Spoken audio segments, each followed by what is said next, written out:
One crime that is hitting neighborhoods across the country, vehicle thefts. According to the National Insurance Crime Bureau, more than 1 million vehicles were stolen last year alone. That is the first time that number has been that high in 15 years.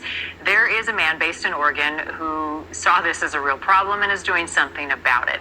And a thankful person called it Strangers Helping Strangers. It's an initiative that has recovered more than 1,000 stolen vehicles already and returned them to their rightful owners. The man behind this plan, Nick Haas, founder of Guardians Theft Recovery. Nick, glad to talk to you this morning. I mean, I'm sure you see some pretty crazy stuff doing this.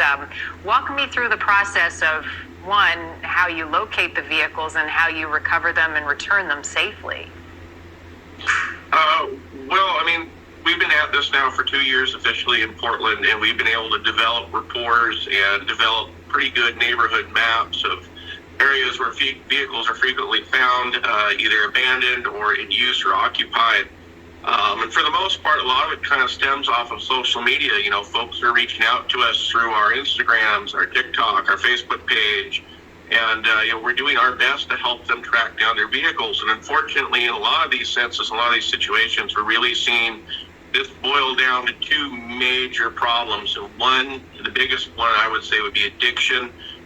Our current fentanyl epidemic that's really striking the whole nation. In a lot of sense that too, there's kind of a lack of consequence for some of these folks' actions going on right now. It's just kind of a stem that hangs around from our COVID lockdown days, then that kind of needs adjustment and looking at by our own city planners. But for the most part, folks reach out to us through social media. They send us things, vehicle description, VIN number, police report number, lists of identifying features like damage to the vehicle, stickers.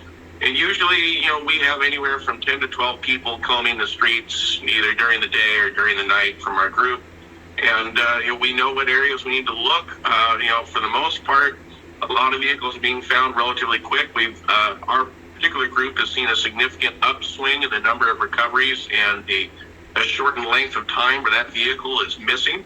And I consider that to be a huge success. And I'm looking forward to being able to do more. And we're trying to work more directly with our community, our city council, our local law enforcement to kind of help spearhead these efforts and kind of be a buffer zone for, in our case, for Portland, a city that's kind of struggling right now to deal with these situations. We just finally brought back our automotive theft task force, and we're seeing things begin to change. But is it too little, too late? Is it going to be enough? I mean, it's cool that we've recovered over 1,000 stolen vehicles in less than 2 years, but for a little while there, Portland was seeing 1,600 stolen vehicles reported a month.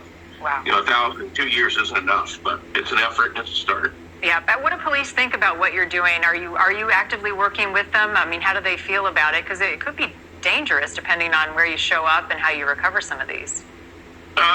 We've definitely been in some very dangerous situations, and I can say there has been some backlash on me particularly. I had business in Portland for a few years, and last November an individual came by at 3 a.m. with a hunting rifle and thought he was going to be successful in taking me out. So wow. Luckily I didn't get injured, and luckily we caught up with him shortly after that incident and made sure that didn't happen again.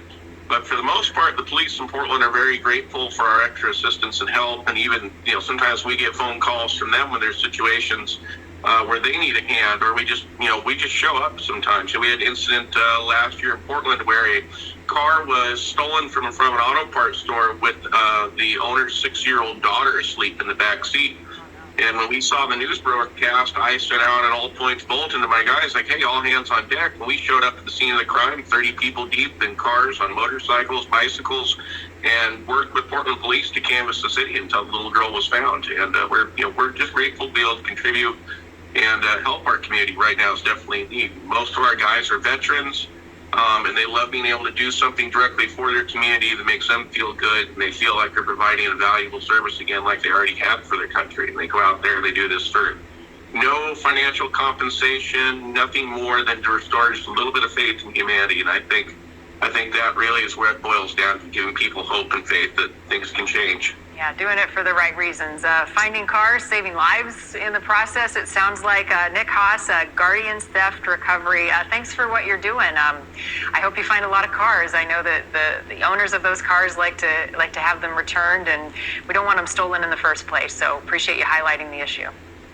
Hey, no problem. All right, take Glad care. to be of service.